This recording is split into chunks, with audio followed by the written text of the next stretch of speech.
দেখেন গাইস, ভাগ্যটা কাকে বলে। শুরুতে একটা পিকের ভিতরে কিল করে আমি পিকের দরজার সামনে এসে দাঁড়ানোর পর পিছ থেকে এসে আমাকে ইয়ম্পি দিয়ে একটা মেরে দেয় একটা এনিমি। তারপর আবার রিভাইভ হয়ে আমি পিকের অপোজিট সাহেবের নামার পরে কি হয় দেখতে থাকুন গাইস।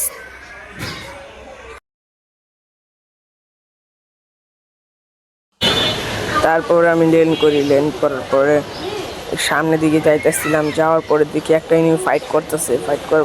এই সাইডে একটু দাঁড়ালাম, দেখি গান নাই, এই ঘরের ভিতরে গেলাম। ঘরের ভিতরে যাওয়ার পর দেখি একটা গান পেলাম, পাওয়ার পরে দেখি ওদিকে গেলাম। দেখেন যাওয়ার পরে কি হয়, আপনার ভিডিওটি দেখতে থাকুন, সম্পূর্ণ দেখতে থাকুন।